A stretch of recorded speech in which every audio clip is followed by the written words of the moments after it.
क्या आपने कोई रतन पहना हुआ है?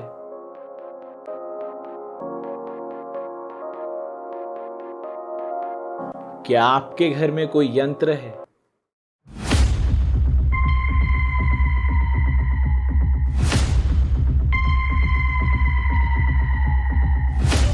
तो सावधान हो जाएं। एक यंत्र और एक रतन आपका जीवन बहुत ज्यादा नुकसानदायक कर सकते हैं।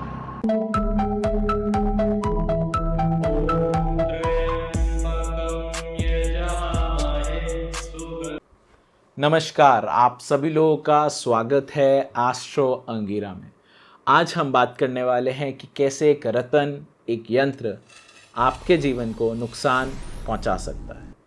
तो सबसे पहले बात करते हैं कि रतन काम कैसे करता है, क्योंकि बहुत सारे लोग जानते ही नहीं हैं कि अच्छे ग्रह का रतन पहनाना है या बुरे ग्रह का रतन पहनाना है। रतन काम कैसे करता है किसी को नहीं पता।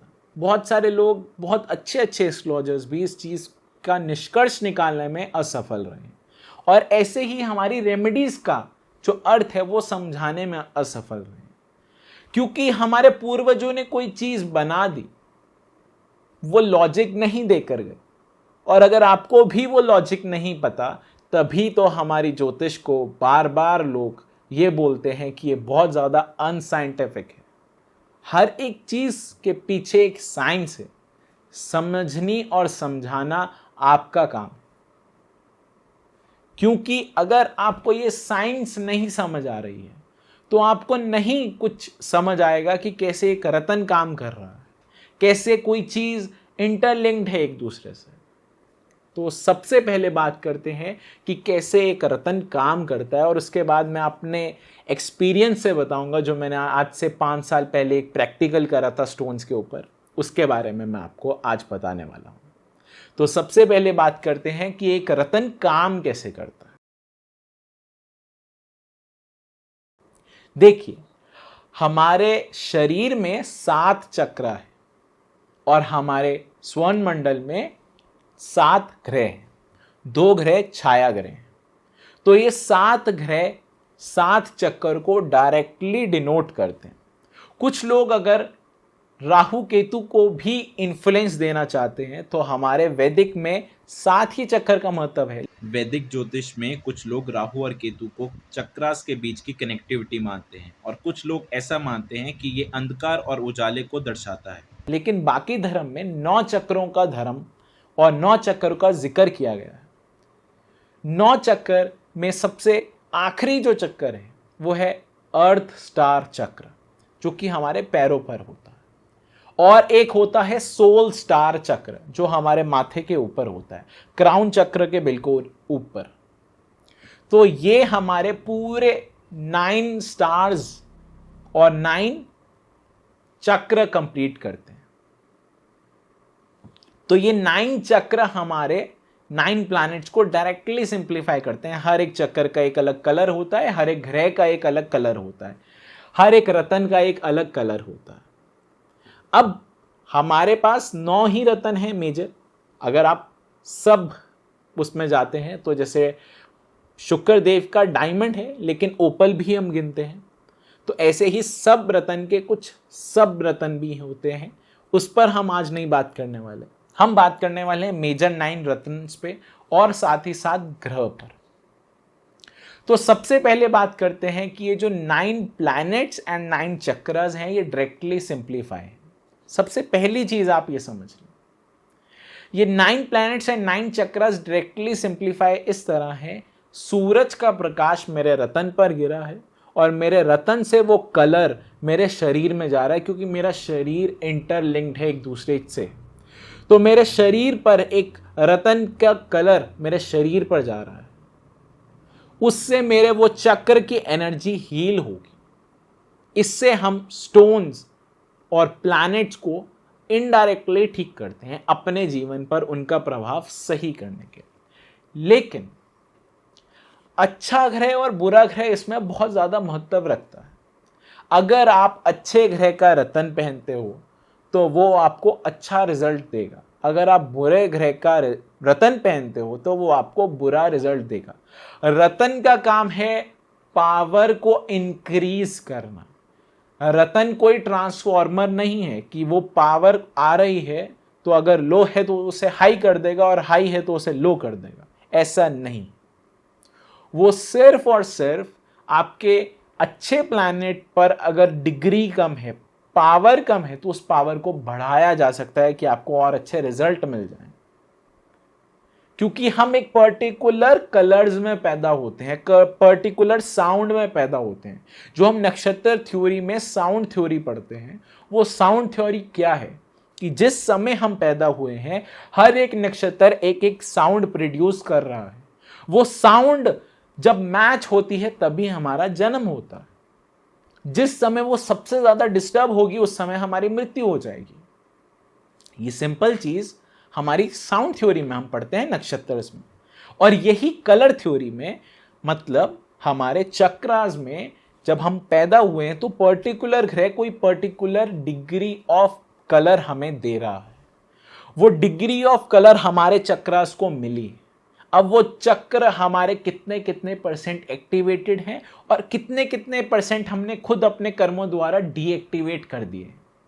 इसलिए लाल किताब का एक श्लोक में हमेशा मुझे बहुत पसंद है कि इंसान बंधा खुद लेख से अपने, लेख विधाता कलम से हो, कलम चले खुद कर्म पे अपने, किस्मत ना झगड़ा ना कल का।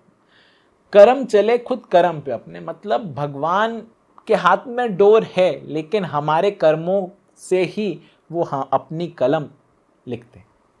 तो उस चीज का बहुत ज्यादा महत्व है।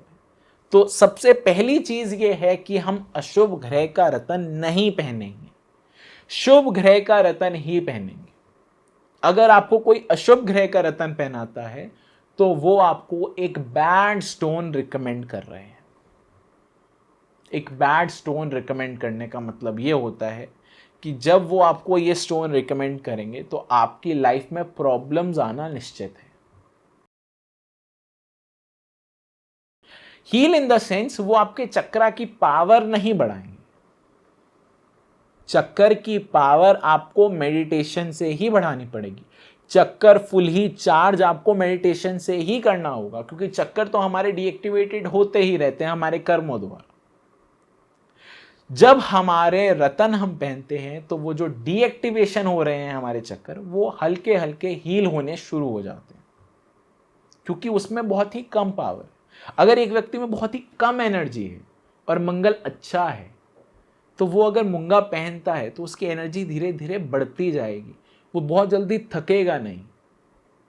तो ऐसे ही हमारे रत्नों का काम किया जाता है। तो स्टोन और यंत्र हमें नुकसान बहुत हद तक पहुंचा सकते हैं। बहुत केसेस में आप पाओगे कि आपका स्टोन जो है वो गुम गया है।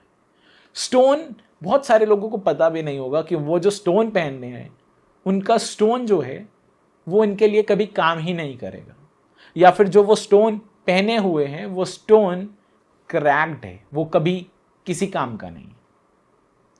अगर आपका स्टोन क्रैक्ड है, लैब टेस्ट कराएं। अगर आपका स्टोन क्रैक है तो आपका वो स्टोन निष्फली है, वो कभी भी आपको कोई रिजल्ट नहीं देने वाला। अगर एक स्टोन आपके मांस में टच नहीं है तो भी समझ लें वो स्टोन आपको जिंदगी में कोई इंपैक्ट नहीं देने वाला। अगर आप अंगूठी पहनते हो और उस जिस जगह वो स्टोन है उसके निचले स्तर पर अगर कोई छाप नहीं आती, छाप का इन द सेंस कि स्टोन कभी उससे, रतन से टच ही नहीं होता, तो समझ लें वो रतन आपके किसी काम का नहीं है। आप पहन रहे हो शो पीस के लिए, लेकिन वो रतन किसी काम का नहीं है। बहुत सारे लोग शो ऑफ के लिए रतन पहनते हैं, लेकिन जब आप उनका रतन निकाल कर देखोगे बैक साइड पर उन्होंने रतन सील करवा रखा होता है। बहुत सारे एस्ट्रोलजर्स ये काम करते हैं, दूसरों को दिखाने के लिए हमने बहुत बड़े बड़े रतन पहने, लेकिन जब उनका रतन निकालते हैं बैक साइड में वो सारे सील्ड होते हैं। शो ऑफ के लिए रतन पहनना आजकल फैशन हो चुका, लेकिन ये फैशन बहुत सारे लोगों को बर्बाद कर देता है। बहुत सारे लोग सील्ड करवा कर पहनते हैं कि वो स्टोन आपको तो लगे स्टोन पहना है, लेकिन अंदर से उसका कोई इंपैक्ट आपके शरीर पर नहीं जा रहा है। तो एक स्टोन आपकी जिंदगी बर्बाद कर सकता है और एक स्टोन आपको बहुत अच्छा परिणाम भी दे सकता है। लेकिन बस स्टोन कौन सा पहनना है और किसकी राय से पहनना है, ये चीज बहुत ज्यादा महत्व रखती है जीवन में। मैं बात करता हूं एक प्रैक्टिकल के बारे में जो कि मेरे पर्सनल व्यूज हैं। मुझे बहुत ज़्यादा जानना है, मुझे डीप रिसर्च करनी है, तभी मैं किसी को बता सकता हूं कि वो चीज़ कैसे काम कर सकती है। तो मैंने 9 के 9 रतन मंगाए अपने घर में और उन्हें अलग अलग तरह से पहनना शुरू किया। एक दिन मानिक पहना, एक दिन मूंगा पहना, एक दिन मोती पहना, एक दिन पन्ना पहना, एक दिन नीलम पहना। तो मैंने पाया कि एक एक दिन में किसी रतन का इम्पैक्ट नहीं मिला। तो मैंने कुछ डेज बढ़ाए कि ये डेज बढ़ाते हैं कि अब मैं मूंगा पहनूंगा तो 1 महीने के लिए पहनूंगा, मोती पहनूंगा तो 1 महीने के लिए पहनूंगा। तो ऐसे ही जब मैंने डेज बढ़ाए तो मुझे कुछ ना कुछ हद तक रिजल्ट मिलना शुरू हुआ, और जो जो रिजल्ट मिलता रहा मैं उसे नोट डाउन करता रहा कि ये रतन मैं पहन रहा हूं तो मुझे ये रिजल्ट मिल रहे हैं। तो मुझे कुछ अच्छे रिजल्ट भी मिले स्टोन पहनने से, कुछ बुरे रिजल्ट भी मिले, बट बहुत एक्सट्रीम रिजल्ट मुझे स्टोन से नहीं मिले थे। तो एक मेजर एक्सपेरिमेंट किया कि 3 सबसे डेंजरस प्लैनेट्स जो मेरी कुंडली में हैं उन्हें साथ पहना। गोमेद, मूंगा और नीलम, राहु, मंगल और शनि, तीनों को साथ ही पहना। मैं ये भी जानना था कि कोई 2 एनिमीज प्लैनेट साथ पहन सकते हैं, नहीं पहन सकते, हमारे शरीर पर क्या इंपैक्ट होगा। तो मैंने जब वो तीनों ग्रह साथ में पहने तो मुझे पहले 3 दिन तक कोई असर नहीं, सब कुछ सही चल रहा था, सब कुछ हर एक वे में अच्छा चल रहा था। मैं किसी भी चीज़ में गलत नहीं बोलूँगा कि मुझे कोई गलत इम्पैक्ट आया। 3 दिन बाद मेरा पहला एक्सीडेंट हुआ। मेरी बाइक चलते चलते किसी पत्थर पर टकराई और मैं गिर गया। मेरा जो एंकल है वो ट्विस्ट हो गया और वो बहुत ज़्यादा स्वेल कर गया। मुझे 2-3 दिन तक बेड रेस्ट था। तो मैं जैसे ही ठीक हुआ, अगेन मैंने बाइक उठाई और मैं चला गया। तो उस समय लकीली मैं ट्रक से एक्सीडेंट होने से बच गया और मैं किसी और चीज़ पर जाकर टकरा गया। अगेन मुझे बहुत ज़्यादा चोटें लगी। मैं दोबारा से 2-4 दिन के लिए बेड रेस्ट पर हो गया। तब तक मुझे मेरे घर वाले कह रहे थे अपनी जान को रिस्क में मत डालो, ये रतन उतार दो। बट मैंने प्रैक्टिकल फुली करना था। मुझे आधे में मज़ा नहीं आया कि ये रतन जो है ये रियली वर्क कर रहे हैं कि नहीं कर रहे हैं। मैं इस समय उतार सकता था लेकिन नहीं उतारा। फिर एक दिन मैं वापस आते आते एक कार वाले ने अचानक से ब्रेक मारी और मैं एकदम जाकर उसकी कार पर लगा और बहुत ही ज़्यादा मुझे चोट लगी। तो उस दिन मैंने स्टोन की मेन राज को जाना, स्टोन का मेन राज को जाना। स्टोन का मेन राज क्या था? जो मेरा गोमेद था, गोमेद क्रैक होकर उसी समय रोड पर ही टूट गया और पूरी की पूरी वो रिंग जो थी वो पूरी की पूरी चकनाचूर हो गई, क्रैक टूट गई और वहीं वो गिर गई। मैंने वहीं उसे उतार कर फेंक दिया। जो मेरा मूंगा था वो मूंगे को कुछ नहीं हुआ, मतलब स्टोन बिल्कुल ठीक था, लेकिन जो अंगूठी थी वो बहुत ज़्यादा पिचक चुकी थी जिसके कारण मेरी उंगलियों को भी चोट लगी। बट नीलम जो था उसे कोई चोट नहीं लगी। तो मैंने जब ये चीज़ कुंडली में चेक करी तो वो पाया कि मेरा जो शनि है वो मंगल और राहु को किसी हद तक कंट्रोल कर रहा है। और दूसरी चीज़ ये है कि मेरे मंगल और राहु मुझे एज अ स्टोन के रूप में कभी अच्छा फल नहीं देने वाले, क्योंकि ये दोनों, मंगल मेरी कुंडली में पहले ही बहुत ज़्यादा अच्छे प्रभाव पर बैठा है, उसे मैं ओवर करता हूँ तो वो मुझे डिसीजेज और चोट देना शुरू कर देते हैं।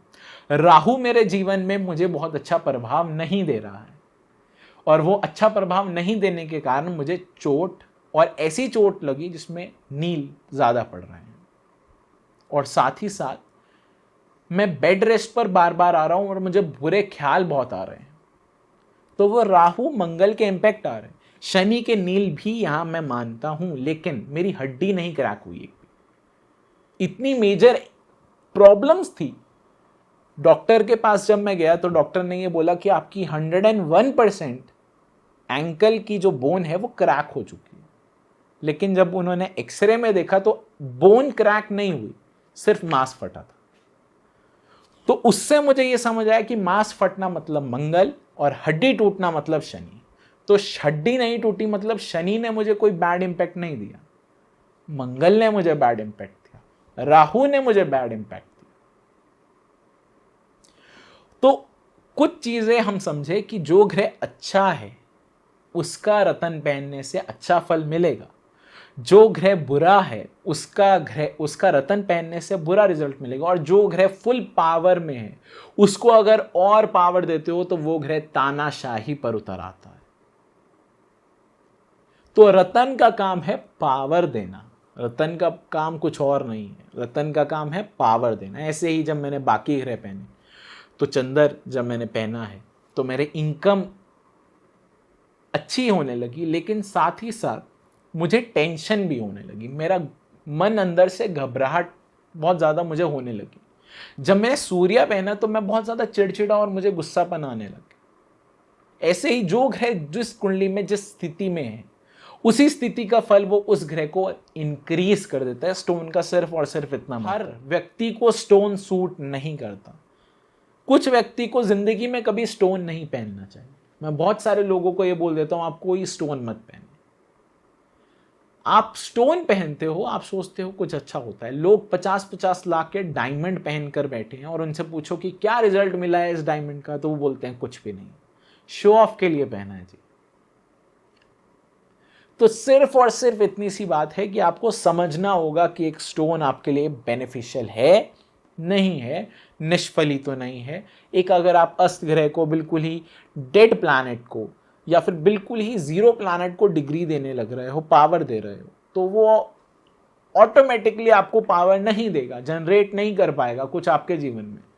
कुंडली में बहुत बार हम पढ़ते हैं कि ये ग्रह इस ग्रह के साथ हो या ये ग्रह इस घर में आ जाता है तो ये ग्रह निष्फली हो जाएगा, बुरा परिणाम ना दे, अच्छा परिणाम आपको जिंदगी में कभी नहीं दे पाएगा। अगर ऐसी स्थिति है उसका आप स्टोन पहन लेते हो तो वो आपको कुछ देगा ही नहीं।